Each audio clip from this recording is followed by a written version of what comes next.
भू कानून के अध्ययन और परीक्षण को पूर्व मुख्य सचिव सुभाष कुमार की अध्यक्षता में गठित समिति की रिपोर्ट को सीएम धामी को सौंप दिया गया है। अब जमीन खरीदने की अनुमति जिलाधिकारी से नहीं मिलेगी, ये अधिकार शासन के पास होगा।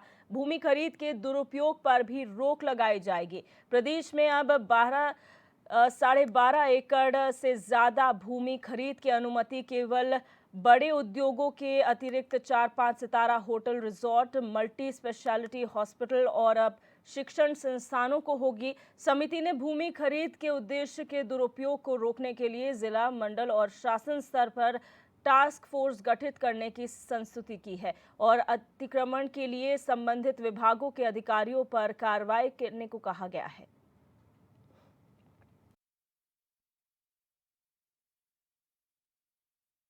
समिति ने गहन अध्ययन और विचार विमर्श के बाद लगभग 23 संस्तुतियाँ भू कानून को लेकर के की हैं, जिसमें हमने जो इस राज्य के जो हितबद्ध पक्षकार थे, विभिन्न संगठन थे, संस्थाएं थी, उनसे सुझाव लिए थे। उसके अलावा हमने जिलाधिकारियों से भी रिपोर्टें मांगी थी। उस आधार पर हमने एक रिपोर्ट तैयार की है और उसमें हमने ये प्रयास किया है कि राज्य में जो निवेश है, जो राज्य के विकास के लिए अति आवश्यक है, उसमें और जो भूमि की अनियमित और अनियंत्रित तरीके से खरीद फरोख्त है, उसमें समन्वय स्थापित करने का हमने प्रयास किया है। उसमें जन भावनाओं का भी हमने ध्यान रखा है और प्रदेश हित का भी हमने उसमें ध्यान रखा है।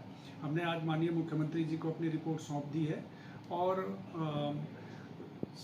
जो हमें उम्मीद है और जैसा माननीय मुख्यमंत्री जी ने भी आश्वस्त किया है कि वो शीघ्र ही इस रिपोर्ट का शासन स्तर पर परीक्षण कराएंगे और जो भी उसमें प्रदेश हित में और जनहित में होगा उस पर सरकार तुरंत निर्णय लेगी।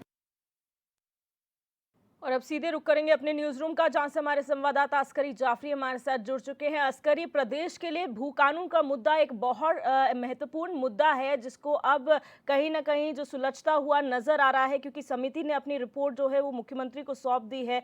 क्या वो पॉइंट्स रखे गए हैं इस रिपोर्ट में जिन पर अब अध्ययन सरकार की तरफ से किया जाएगा? जिस तरह से भू कानून की लगातार मांग होती रही है प्रदेश में और हिमाचल प्रदेश की तर्ज पर यहाँ पर भू कानून लागू होने की बात की जा रही है। इसमें मुख्यमंत्री पुष्कर सिंह धामी ने जुलाई 2021 में एक समिति का गठन किया था, जिसमें प्रदेश के पूर्व मुख्य सचिव सुभाष कुमार को रखा गया था। इसके अलावा बद्री केदार समिति मंदिर के जो अध्यक्ष हैं अजेंद्र अजय, उसको इसमें शामिल किया गया था। इसके अलावा 2 रिटायर्ड आईएएस अधिकारी थे, अरुण ढोंडियाल और गर्ब्याल जी, उनको इसमें बतौर सदस्य रखा गया था। इसके अलावा अगर हम बात करें जो पदेन इसके सदस्य थे, जो अभी तक राजस्व सचिव का प्रभार संभाल रहे थे, दीपेंद्र चौधरी, वो भी इस कमेटी का हिस्सा हैं। तो इन्होंने आज कल जो है मुख्यमंत्री पुष्कर सिंह धामी को एक विस्तृत रिपोर्ट सौंपी है। इसमें 23 रिकमेंडेशंस दिए गए हैं, जिसमें अगर हम खास तौर से बात करें जो मुख्य बिंदु है, उसमें एक मुख्य बिंदु ये निकल कर आया है कि अभी तक जो प्रदेश का एक प्रारूप था कि तमाम जो कृषक हैं या उनकी जमीन है, वो अपनी जमीन को जिलाधिकारी की परमिशन के बाद जो है बेच सकते हैं। लेकिन अब जो है इसमें बदलाव किया गया है। अब कोई भी अपनी, चाहे वो कृषि की जमीन हो चाहे कोई और जमीन हो, बिना शासन की अनुमति के वो नहीं बेच सकता है। सबसे पहले शासन के संज्ञान में ये मामला लाया जाएगा, उसके बाद ही जमीन की खरीद फरोख्त हो सकती है। क्योंकि दिव्यदर्शनी कई बार देखा जाता रहा है कि कृषि भूमि को बेचा जाता था कि यहाँ पर कृषि संबंधी और चीज़ें होंगी, प्रायोजन होगा कृषि का, लेकिन इस तरह की कोई चीज़ें होती नहीं थी। वहाँ पर बड़े बड़े रिजॉर्ट बना दिए जाते थे और जो बाहरी क्षेत्र के लोग हैं वो वहाँ पर आकर अपना व्यापार स्थापित कर लेते थे, जिससे जो जमीन, जो क्षेत्रफल है उत्तराखंड का, उसमें काफी कमी आई थी और लोगों के पलायन की वजह भी ये माना जा रहा था। रोजगार का सृजन नहीं हो पा रहा था।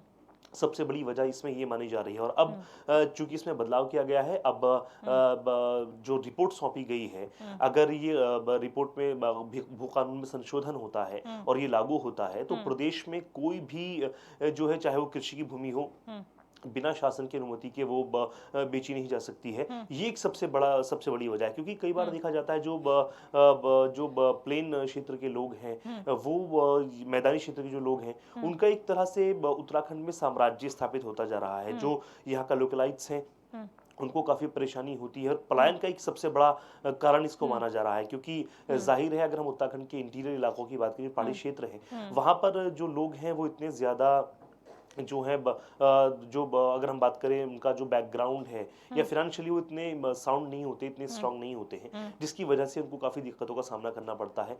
अगर ये भू कानून लागू हो जाता है, जिस तरह से इसमें संशोधन किया गया है और 23 रिकमेंडेशंस दिए गए हैं अपनी रिपोर्ट में, तो वाकई ये उत्तराखंड वासियों के लिए एक अच्छी खबर होगा। जुलाई में 2021 जुलाई में ये इस समिति का गठन हुआ था और कल इसने अपनी रिपोर्ट सौंपी है। बिल्कुल अस्करी, जिस तरीके से रिकमेंडेशंस की एक रिकमेंडेशन की आपने बात की कि पहाड़ों में जिस तरीके से बाहरी लोग अपना वर्चस्व स्थापित कर रहे हैं, वो सही बात है, क्योंकि पलायन की सबसे बड़ी वजह यही है, पहाड़ के पहाड़ खाली हो रहे हैं और ज़्यादातर बाहर से लोग आके वहाँ पर अपने रिजॉर्ट्स और होटल स्थापित कर देते हैं।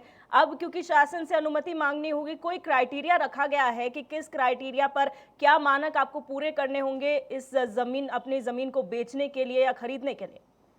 देखिए, सबसे पहले जिसमें गाइडलाइंस जारी की गई है वो ये की गई है, अगर आप के पास कृषि भूमि है तो आप सबसे पहले, अगर आप उसको बेचना चाहते हैं, सबसे पहले आप इसकी जानकारी ज़रूर जिलाधिकारी को देंगे, लेकिन इसका अनुमोदन या इसकी परमिशन जो है वो जिलाधिकारी के हाथ में नहीं होगी। इसकी पावर सीधे शासन के हाथ में दी गई है।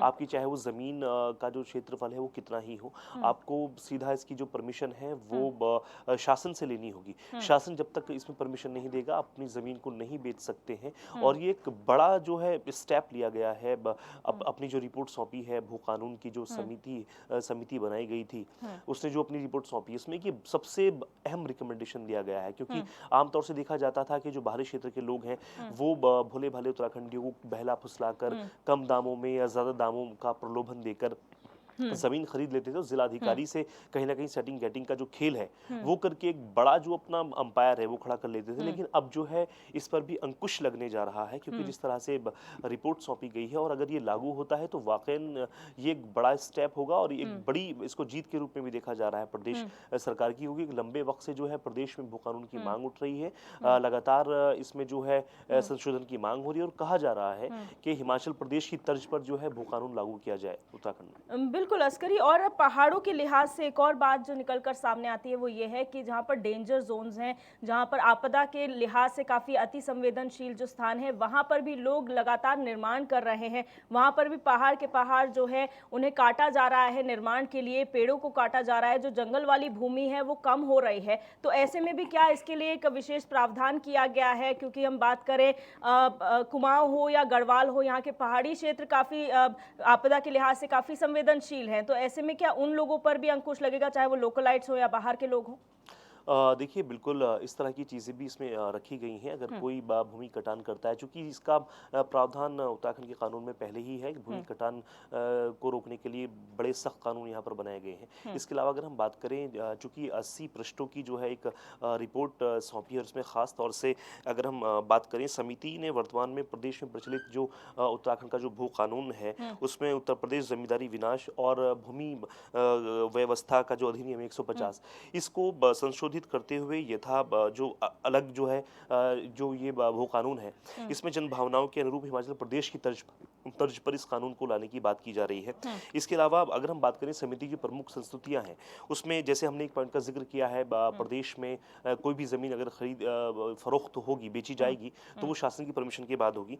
इसके अलावा अगर हम बात करें वर्तमान में जो उत्तराखंड में सूक्ष्म है, लघु और मध्य श्रेणी के जो उद्योग हैं, उनमें भूमि क्रय करने के लिए जिलाधिकारी द्वारा प्रदान की जा रही जो हिमाचल प्रदेश की भांति ये जो अनुमतियां हैं वो शासन स्तर से ही ली जाएंगी, चाहे वो उद्योग की हो, क्योंकि जाहिर है उद्योग के बहाने जो इंडस्ट्रियलिस्ट हैं वो एक सबसे बड़ा एक ग्रीड देते हैं जो अधिकारी होते हैं उनको, कि हम आपके लोगों को रोजगार प्रोवाइड कराएंगे। लेकिन रोजगार प्रोवाइड नहीं होता है, वो अपने लोगों को बुला लेते हैं और अपनी इंडस्ट्री में वहाँ पर उनको स्थापित कर देते हैं। लेकिन यहाँ का जो लोकलाइट्स है, जो यहाँ का लोकल आदमी है उत्तराखंड का, वो कहीं ना कहीं रोजगार से अछूता रहता है। तो ये तमाम चीज़ें इसमें शामिल की गई हैं। प्रदेश को रोजगार परक बनाने का इसमें उद्देश्य रखा गया है। इसके अलावा भूमि का जो है बेजा इस्तेमाल ना हो, भूमि को गलत लोगों के हाथों में ना दिया जाए या भूमि कम ना की जाए उत्तराखंड की, इस तरह की तमाम जो रिकमेंडेशंस हैं वो सौंपी गई हैं अपनी रिपोर्ट में। और कहा गया है अगर भू कानून ये लागू होता है, इसमें संशोधन होता है, तो प्रदेश वासियों के लिए एक बड़ी खबर। बिल्कुल अस्करी, बहुत शुक्रिया हमारे साथ जुड़ने